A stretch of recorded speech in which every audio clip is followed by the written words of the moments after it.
Now we now we compute the sum and W. Okay. Now we calculate the sum. Now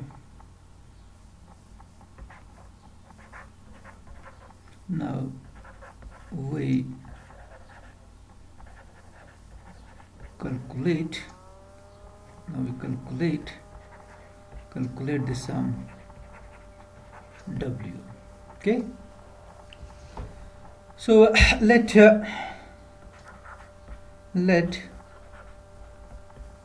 mi minus mi into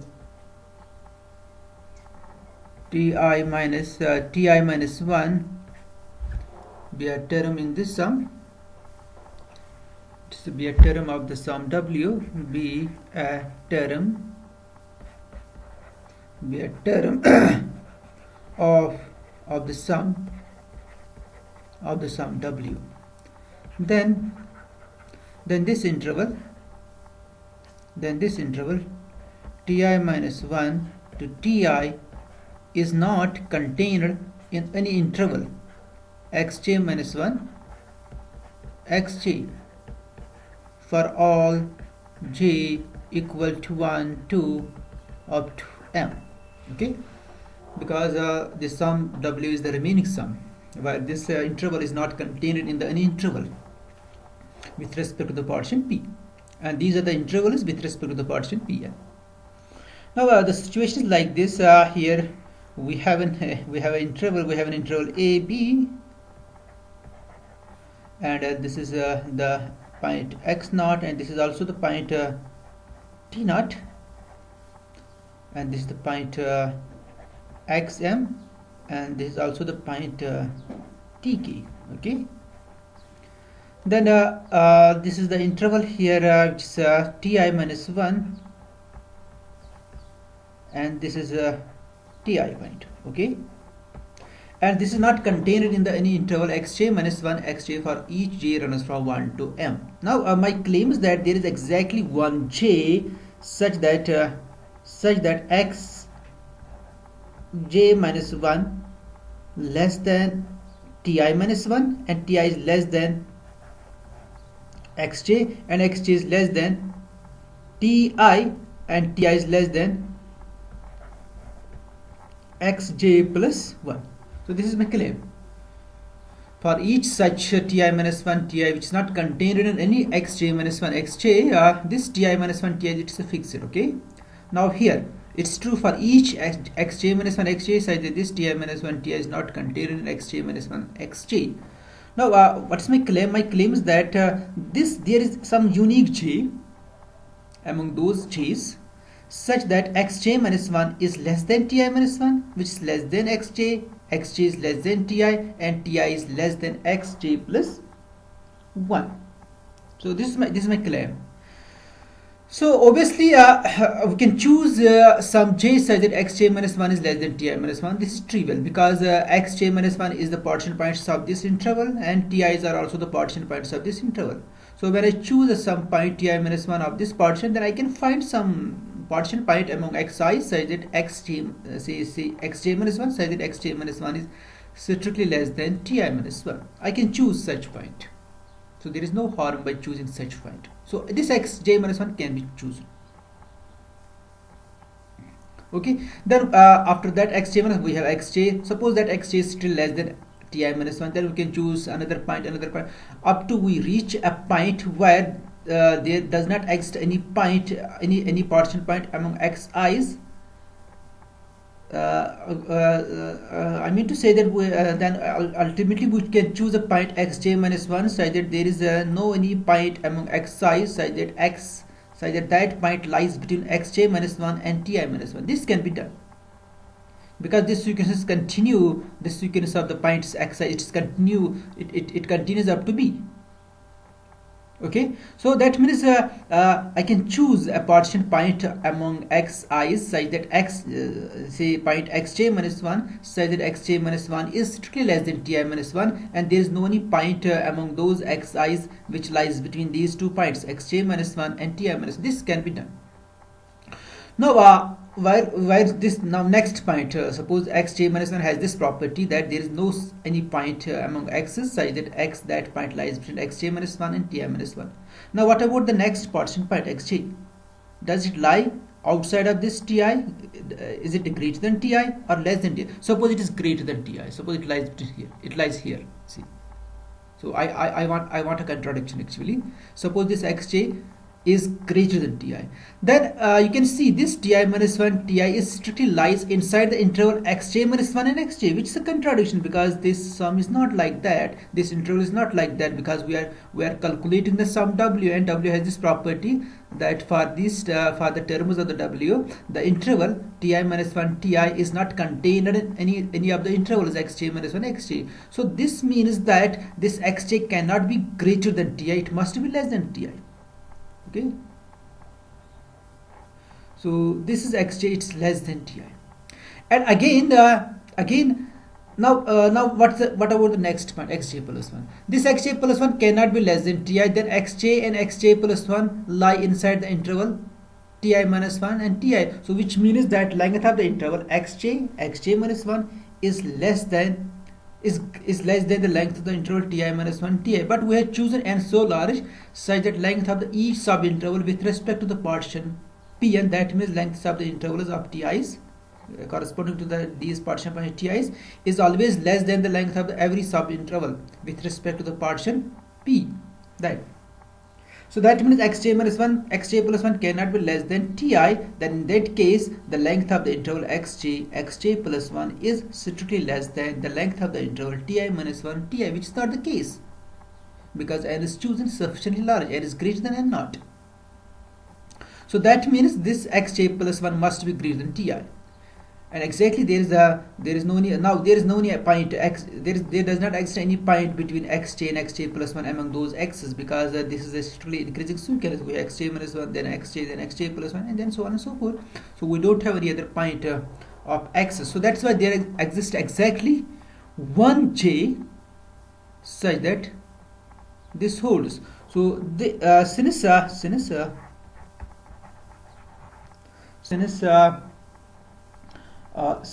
this mesh of Pn, the maximum length of these ti's is less than the minimum of the lengths with respect to partition pi, minimum of the length of these intervals x1 minus x0 up to xm minus xm minus 1.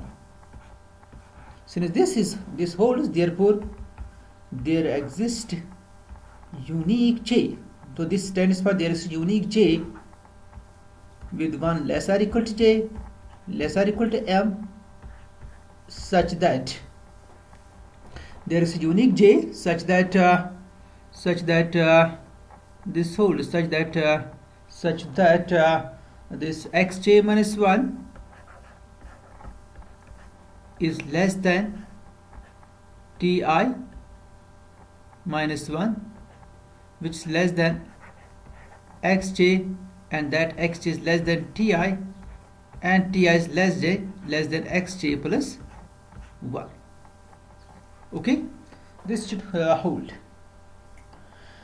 Thus this now look at this at previous page. For each such interval, which obviously it's not contained in those intervals, for each such interval I can find unique j. So now can you say how many intervals are there now? How many terms are in the sum w? I mean to say how many such intervals are there? Ti minus 1 ti, such that ti minus 1 ti is not contained in xj minus an xj. How many such intervals are there? So the number of intervals will obviously give the number of the terms in the sum w, because for every such interval we have a term in the sum w. Okay, because w is actually it is a certain sum, it has terms. So I want to say I want to calculate the number of terms in this sum actually. And here you have seen that every such interval which is not lies in any of the intervals has this property. There is unique j. But how many j's are there? How many such intervals are there? Xj minus 1, xj plus 1. There are at most m such intervals. So I can say there are at most m such intervals. Because every such interval depends on the interval xj minus 1. Every interval ti minus 1, ti, it depends on this interval. For each such interval, I can find j. Okay? For every such interval. For every such interval, ti minus 1, ti, I have an interval xj minus 1, xj plus 1 with this condition, with this property. And I have at most m such intervals. I have exactly m such intervals, not at most, m such intervals. So that means I have at most m such intervals actually. Because the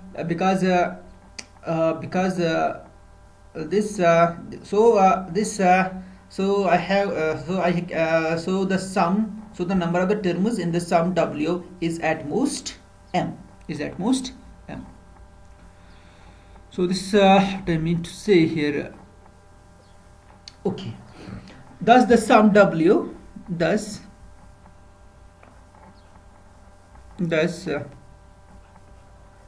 sum W contains, or you can say has at most, or contains at most, or contains, you can say, or has at most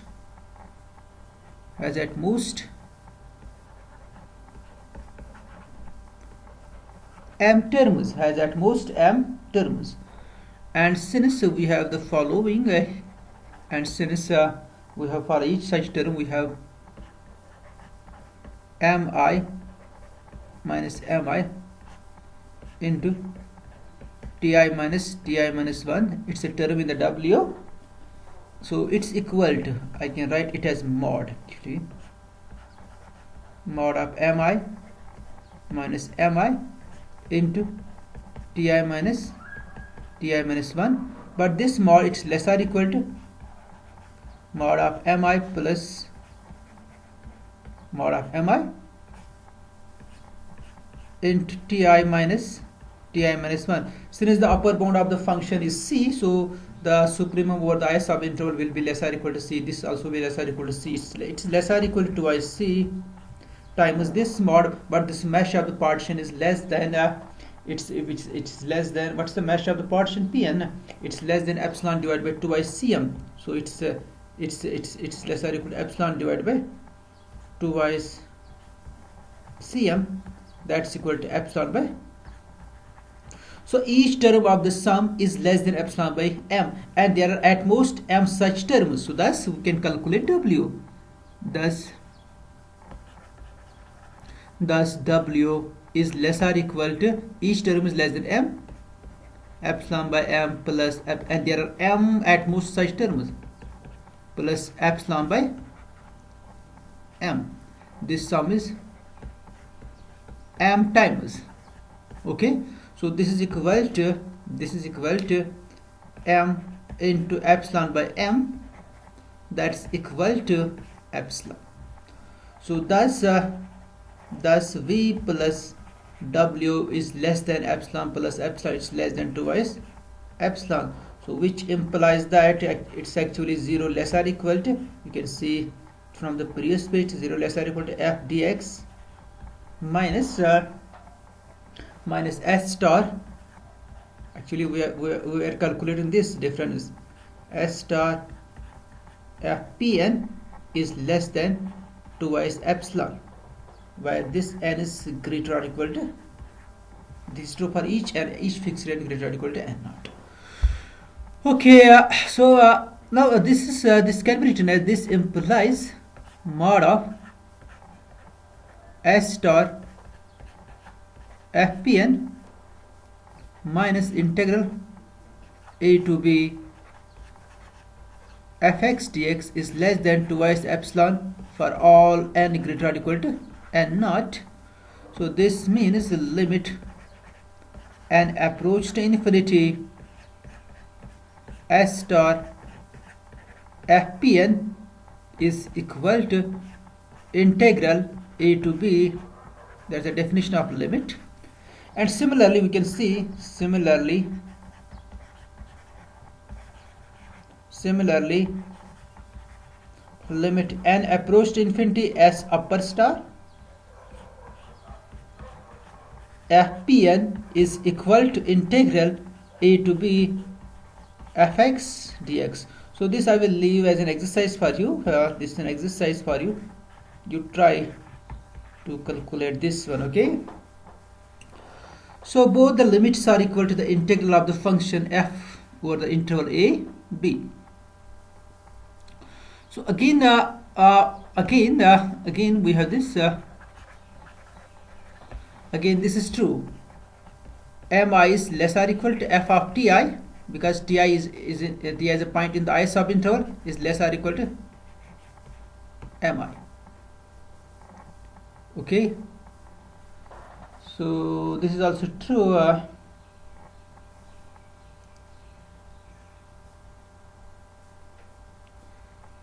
This is this mesh of the partition Pn is less than the minimum. It's okay. So sorry, this is not the case. This is not the case.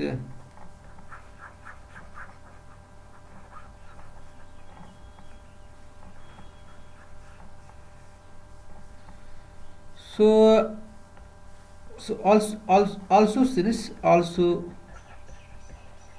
since mesh of Pn is less than the minimum of these lengths of the intervals x1 minus x0 so on up to xn minus xn minus 1, this. So therefore we have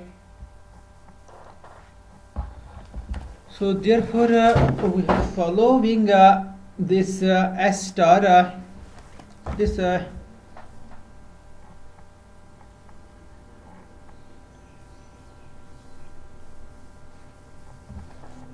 so this inequality is okay. So actually I have to use the previous one. That's true. Actually, for the partition Pn we have the following. Okay, for this particular partition Pn. So also for this partition Pn, for the partition Pn, we have lower Riemann sum is always less or equal to the Riemann sum, is always less or equal to the Riemann sum for any partition points P and T, and it is always less or equal to the upper Riemann integral. This is always true for any particular partition. For any partition, this is always true. Okay, you verify this one. This is trivial, because if you take any selection of points from the partition Pn, then the value f of ti is always greater or equal to the mi, which is the infimum of the f over the ith subinterval, and it is less or equal to the f of ti, because the ti is a point in the ith subinterval, and f of ti is less or equal to capital Mi, because capital Mi is the supremum of f over the ith subinterval. So this is less or equal to mi less or equal to capital f of ti less or equal to capital Mi. Then you multiplying throughout by xi minus 1, then you take the sum. So this sum will be the sum on the left hand side will be s star fpn, and sum at the middle is the Riemann sum, and the sum at the right extreme is actually s upper star fpn. So now apply the limit. So what's the limit of this? So let me write here limit as well. Limit n approach to infinity s star fpn is less or equal to limit n approach to infinity the limit of the Riemann sum, okay, which is less or equal to limit n approach to infinity upper Riemann sum. Okay. So this is equal to this. We have seen it's the integral a to b f dx is less or equal to the limit and approach to infinity or fpn, and this one, this limit is also less or equal to integral, this limit is equal to integral f dx. So integral less or equal to the limit, limit less or equal to the integral, that means this limit is also equal to the integral, because it lies between the two, it lies between two same numbers. Okay, so this means that so this implies limit n approach to infinity, the Riemann sum, limit of the Riemann sum is equal to the integral a to b fx dx. This proves the theorem completely. Now in the next theorem we will show that every Riemann integrable function is Lebesgue integrable, but the converse is not true. That's the next theorem.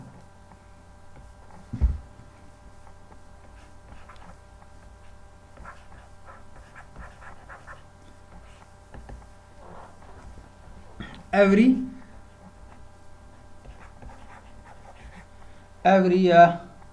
Riemann integrable function,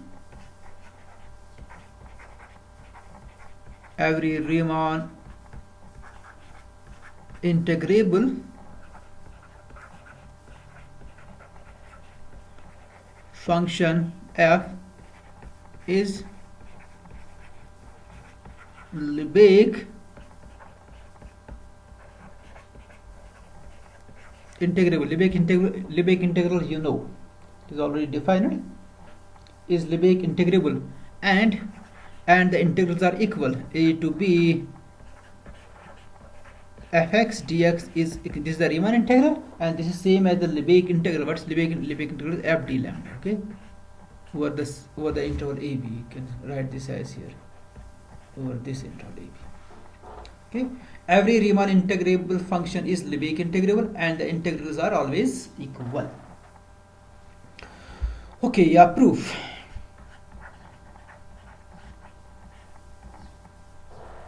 Proof. For each n, let's define the partition Pn. For each n,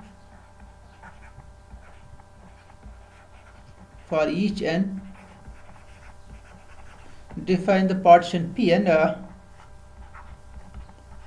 It is consisting of the points a equal to x0, x1, x2 power n. Okay, x2 power n. It's a partition. It has 2 power n plus 1 points. Okay, and it has 2 power n sub intervals.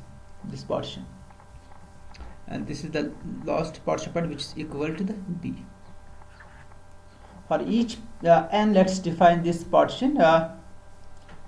Be the partition of the interval, be the partition of AB, be the partition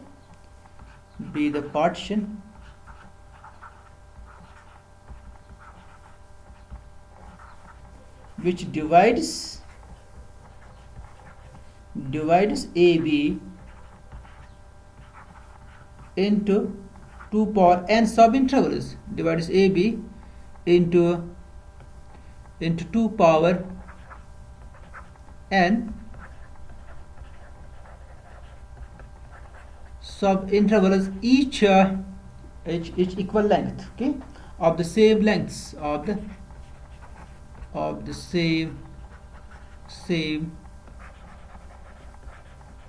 same length. So total length is b minus a, and it has been divided into 2 power n sub intervals. So length of the each sub interval is b minus a divided by 2 power n. And what will be the ith point? That is this ith point of this partition, that is xi is equal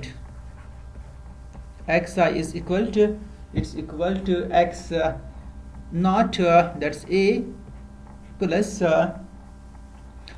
I times b minus a into 2 power n divided by 2 power n. This is ith sub, it's the first point plus I times this one. It's like this. This is divided into equal subinterval x naught, say x1, then x2, then x3, then we have x4, say x5. Suppose we have this up to x6 here. Okay, let me write up to x8. Let's see. X7 and x8, each having equal length. So what is this x actually? X let me calculate x naught. What's x2 actually here? X2 is equal to x naught plus these two lengths, which is equal to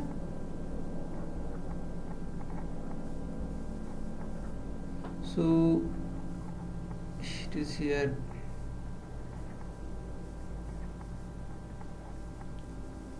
So you can see this x2, it is equal to x naught, the first point a, plus 2 times the length of the interval, length of the subinterval. Length of subinterval is same, which is equal to the total length divided by 8. Total length divided by 8, because these are 8 subintervals, each having equal length. So total length divided by 8 is the length, is equal to this length, this length, this length, this. They are all same lengths. Okay. So this means x2 is equal to x naught plus twice the total length divided by 8.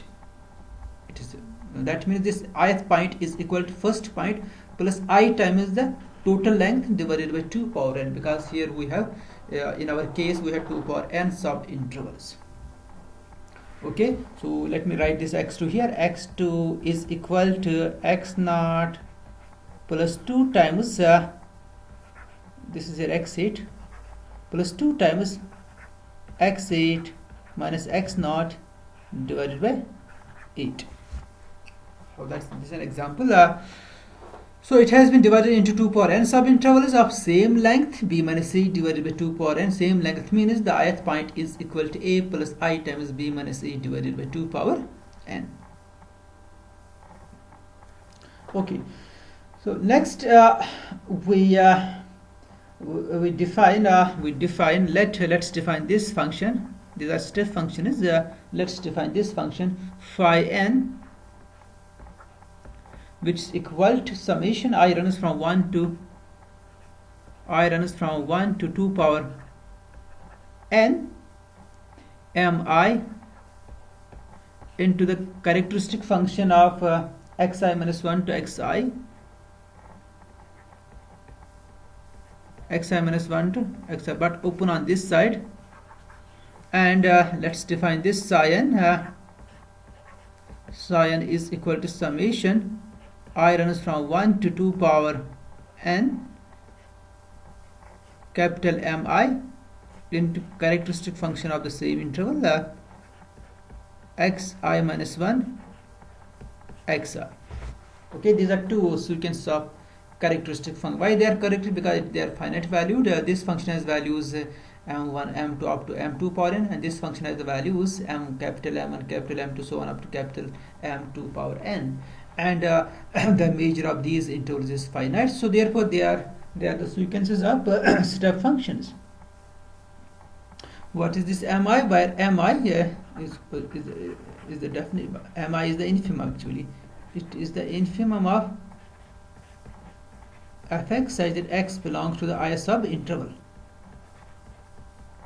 xi minus 1 xi, and capital Mi is equal to the supremum of f of x such that x belongs to xi minus 1 xi.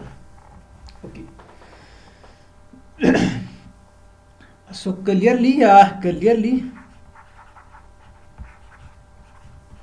phi n and psi n are the sequences of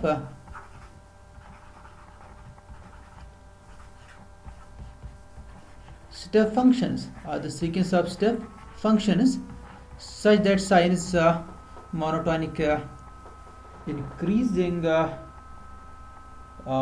sin is monotonic increasing, and phi n is monotonic increasing. Sorry, because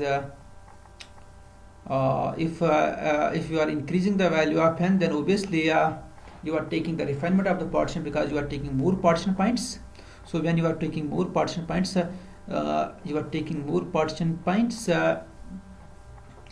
then obviously this phi n will increase.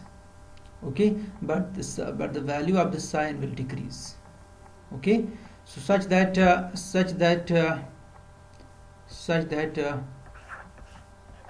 phi n is less or equal to phi n plus 1, and psi n is greater or equal to psi n plus 1 for all n. So that is this phi n, it's actually increasing.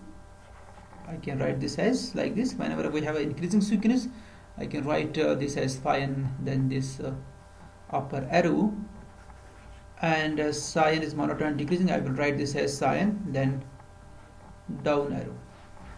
Okay. So they are monotone. This is monotonic increasing. This is monotonic decreasing.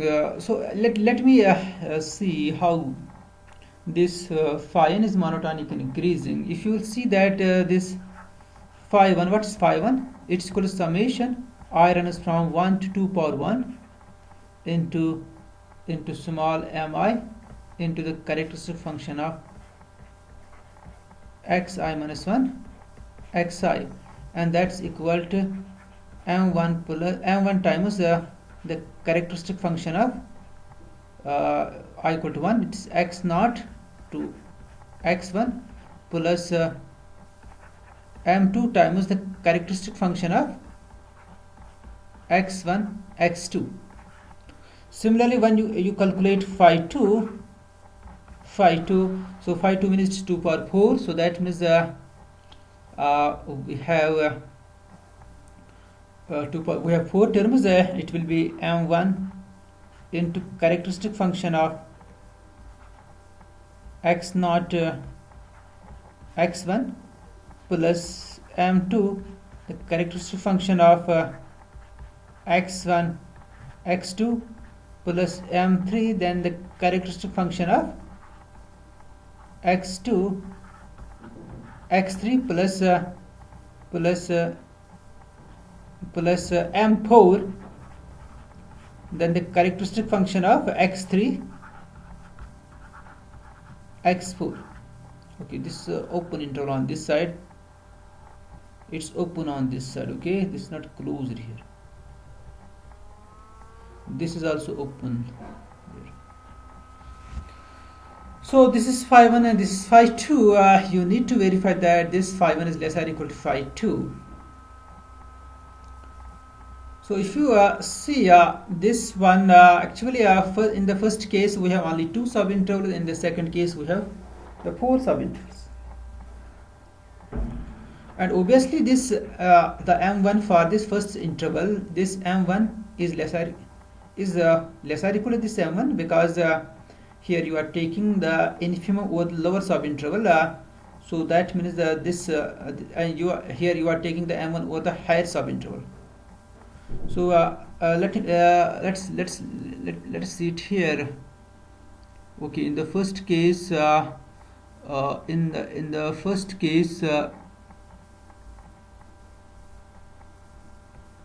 first case, we have the situation like this. This is x0,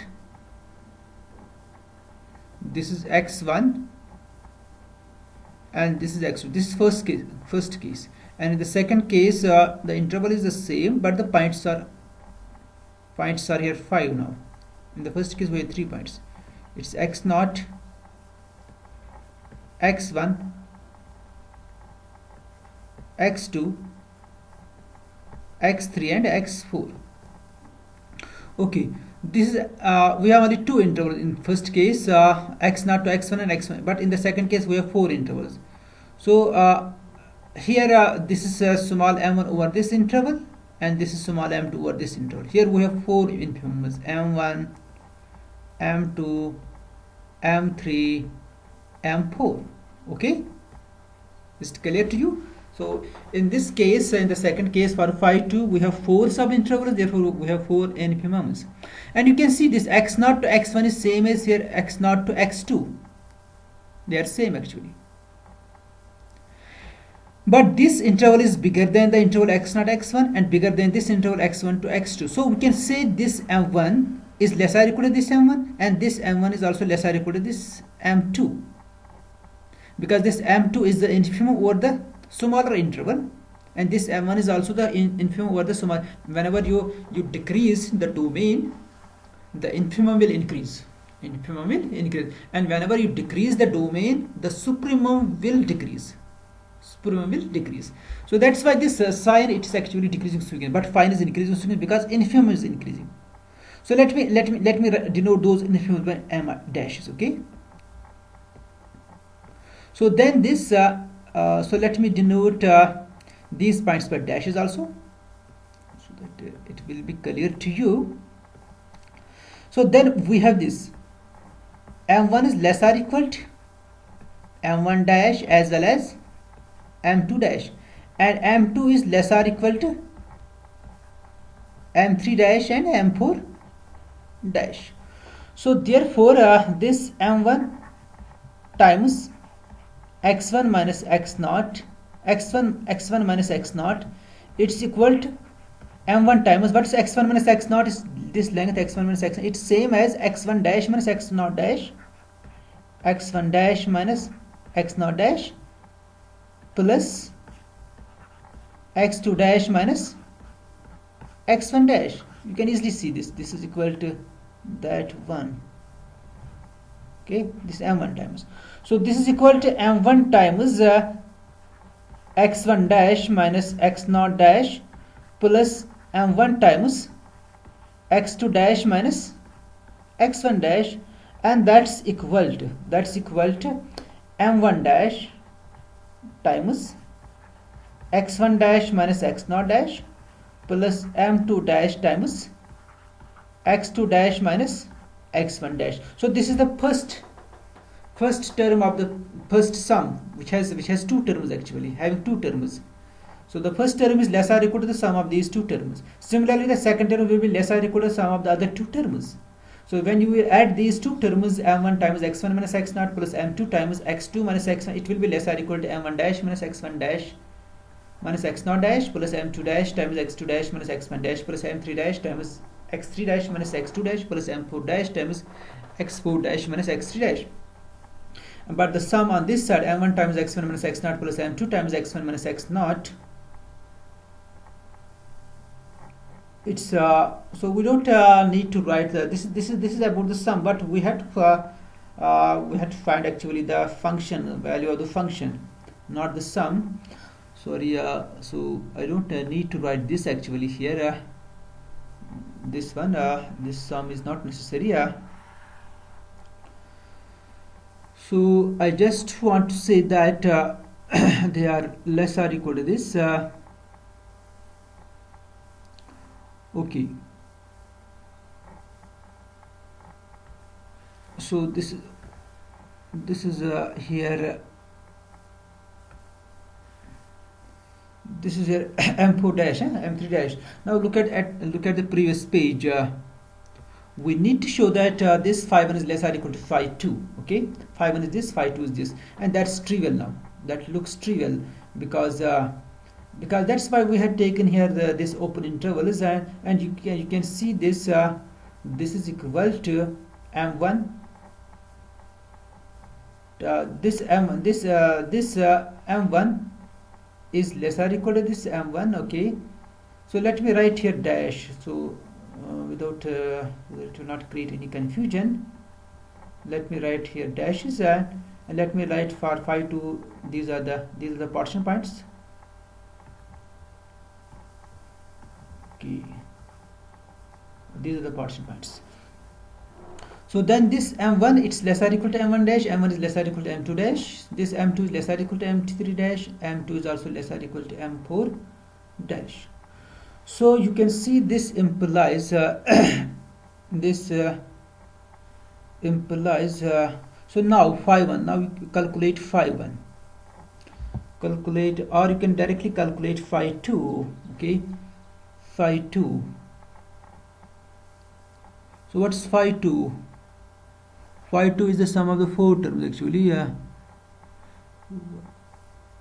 So now phi2,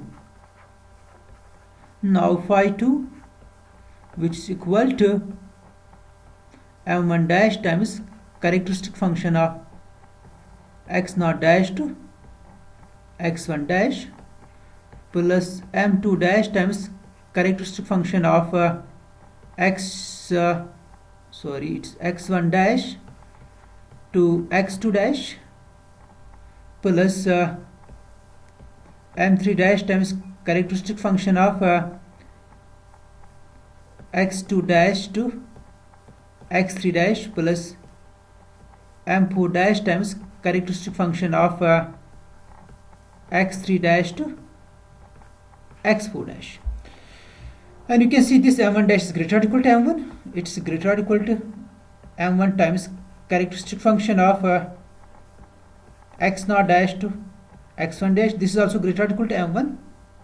So I will write here bracket plus plus characteristic function of x1 dash to x2 dash plus this both m3 dash and m4 dash, they are greater or equal to m2. So it's greater or equal to this bracket characteristic function of x2 dash x3 dash plus characteristic function of x3 dash x4 dash.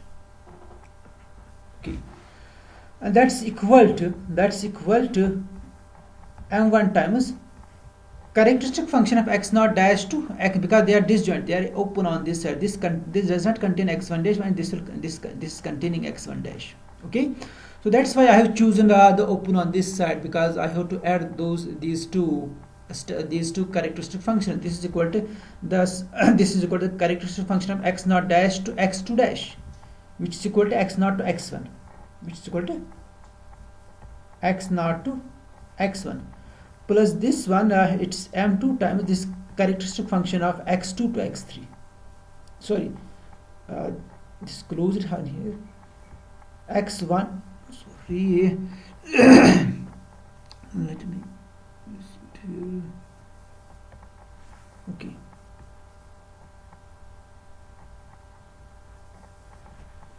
this is the characteristic function of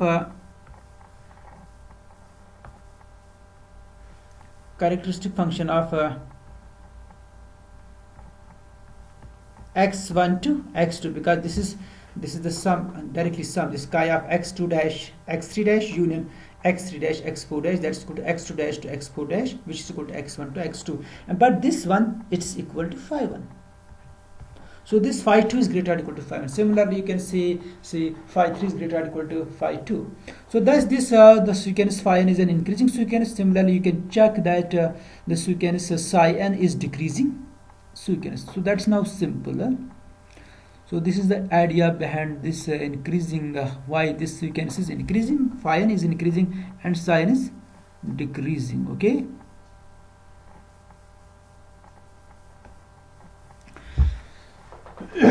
So this is they are increasing sequences. Also, you can see this also this phi-n, because it's infimum for any phi-n is less or equal to f, it's less or equal to psi-n. This is simple. If you want to verify this, let's choose any point x in the interval AB. Then x belongs to some subinterval. Say x belongs to this subinterval xi minus 1 to xi. Then what's phi-n of x? Phi-n of x is equal to mi. You can see the definition, and sin of x is equal to capital Mi. So therefore this we have mi, it's always less or equal to fx, and this is always less or equal to capital Mi, because this is the infimum, this is the supremum for this particular point x. So this implies what's mi? Mi is phi-n x here, which is less or equal to fx, and less or equal to this is sin x. So this phi is increasing, sin is decreasing, and satisfying this inequality. So we can take the limit of phi, and we can take the limit of sin also, because phi is increasing and it's bounded above by this function, and sin is decreasing, it is bounded below by this function. So that means the limit of this phi exists as well as the limit of sin also exists. So thus limit of phi n x and limit of sin x exist. So let's denote those the limits by, let us denote the limit of phi n by let this phi n is increasing. So you can let us suppose that phi n increases to g of x and this sin x it decreases to h of x for all x belongs to, suppose they are the limits. So these functions are very important, huh? These step functions are very important because we are using these step functions in the next theorem also, which is a very important theorem. So remember, these are step functions, okay, the properties of these step functions.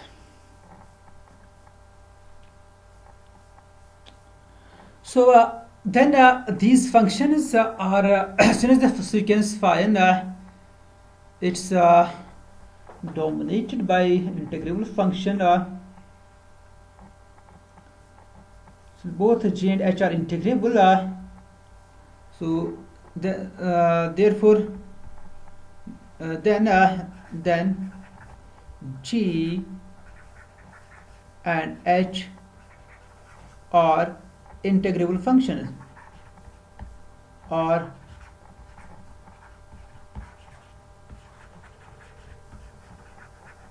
integrable functions because this sequence is monotonic increasing and it increases to gx and it's dominated by fx. Fx is integrable, so that means the limit is also, the limit of the sequence is also integrable. Limit of the sequence is also integrable, and this sign is it's monotonic decreasing, so minus sign will be monotonic increasing and minus sign will be dominated by minus fx, which is integrable. So that means the limit of minus sin x is an integrable function, but limit of minus sin x is minus hx, which means minus hx is integrable, so that means hx is also integrable. So both the functions g and h, they are integrable functions. They are integrable functions. And actually this theorem it follows from the theorem which is this theorem it follows from the theorem you can see that theorem also which is theorem number 22.6, and that theorem it states that if we have a function f measurable and this measurable function lies between two integral functions, then that integral function is also measurable. So here what's happening here actually this phi n, it is a sequence of integral function and it increases to gx, but phi n x is also less or equal to fx. So that means gx is actually less or equal to fx. Gx is less or equal to fx and gx is also greater or equal to 0. You can see this if you want to precisely apply that theorem. What's this sin x, this phi n x, phi n x is less or equal to fx. Okay, if you want to verify this means the limit, which implies the limit g of x is also less or equal to fx, and this limit is also greater or equal to 0. So both 0 and fx, they are integrable functions, and gx is measurable because it is the limit of the sequence of measurable functions as the functions are measurable. So gx is measurable, lying between two integrable functions, therefore integrable. And also we have this where this fx is less or equal to sin x, okay, and it's less or equal to phi n x here. Then if you want to take the limit of this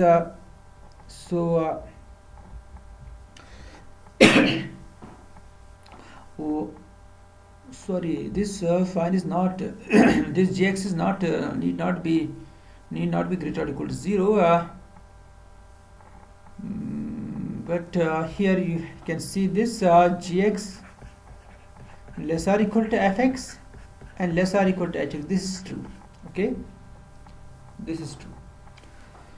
So how this hx is greater or equal to fx. Okay, and at this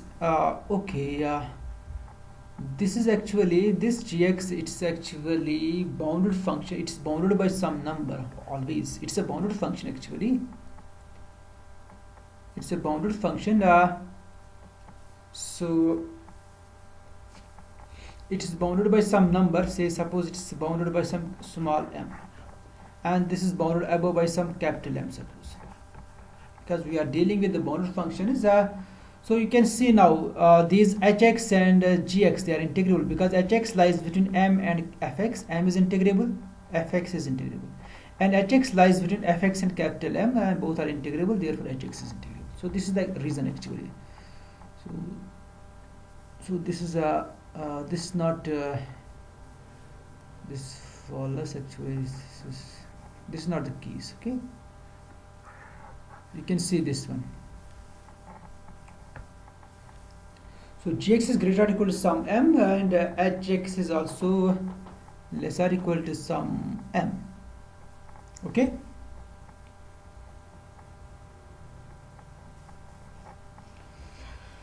So both g and h are integrable functions. Both g and h are integrable functions. It follows from the theorem 22.6. And all so this gx is less or equal to fx and less or equal to hx. So it means that this this fx is not integrable here. It's not Lebesgue integral. Fx is Riemann integral. Sorry. So we cannot apply that. We can apply this. M is less or equal to gx, and gx is less or equal to capital M. So that means gx is integrable. And hx lies between small m and capital M. That means hx is also integrable. Okay. So cannot apply that, the integrability of fx, because fx is not integrable. It's just a Riemann integral, not Lebesgue integral, because that result is for the Lebesgue integral functions. So but now this fx it lies between gx and hx. Okay, so it lies between gx and hx. This fx is not measurable still, because we need to show that fx is Lebesgue integrable actually. So now by definition,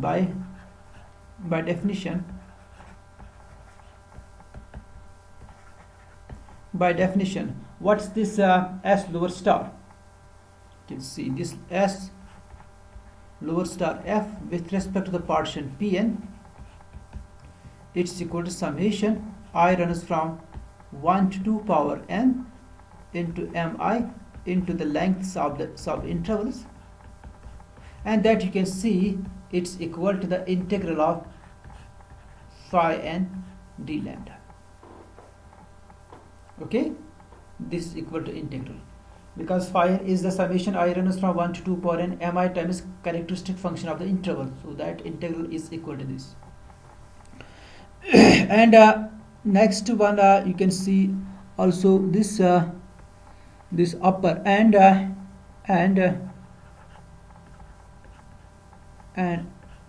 upper Riemann sum, it's equal to summation I runs from 1 to n, sorry, 2 power n is here, 2 power n into xi minus xi minus 1, and that's equal to the integral of psi n d lambda. Okay, integral of psi n d lambda. So therefore this psi n minus phi n, now therefore what's this psi n minus phi n? Psi n is always greater or equal to phi n, it's greater or equal to 0. Okay. This psi n it increases to, sorry, this psi n it decreases to hx, and phi n increases to gx. So let me see the previous pages first. What's the limit of psi n, and what's the limit of this phi n? You can see it here. This psi n decreases to, sorry, it this sign decreases to hx and phi increases to gx. So that means minus phi decreases to minus gx and sin decreases to hx. So we can see here this sign it decreases to hx, phi increases to gx, but minus phi will decrease to minus gx. It's minus gx, which is greater or equal to 0. This limit is also greater or equal to 0. On this side, this sequence is also greater or equal to 0, and the limit is also greater or equal to 0. So it follows that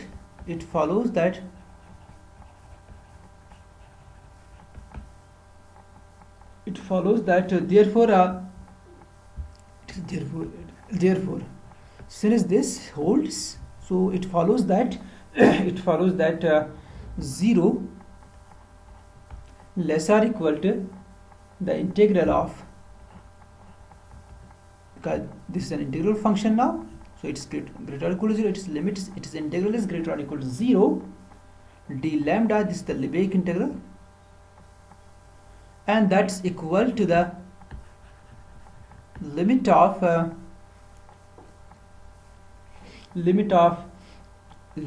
this integral of psi n minus phi n d lambda. So we are doing Lebesgue integration here, not Riemann integration, and that's equal to, we can separate this limits because their step function is psi n minus limit of integral of phi n.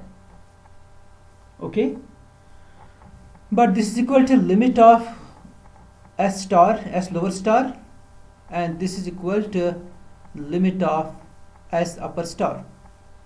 Now this is s upper star, this is s lower star. Okay, this is equal to this is equal to so this is equal to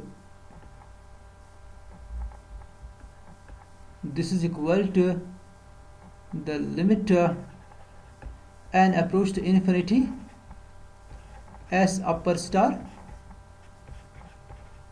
minus limit n approach to infinity s lower star of fpn.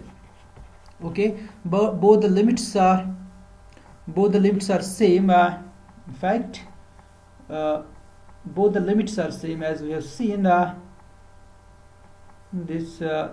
Both the limits are same actually.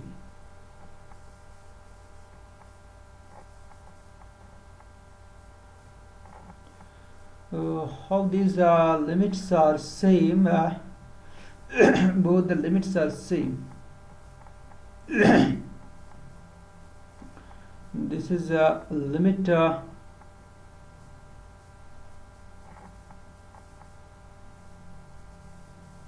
okay, this is these limits are same actually. These limits are same because this f is the Riemann integrable function, and we are taking this partition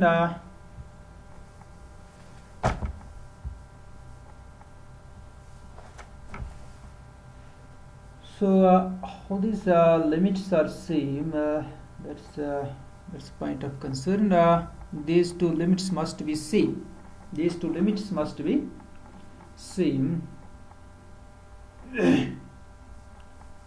Limit of s upper star minus limit of s lower star under the same partition.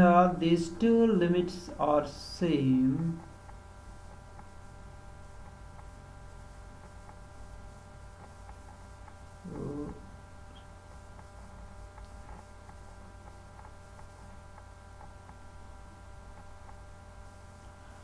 Okay, these two limits should be same. So these two limits should be same. How can I do that?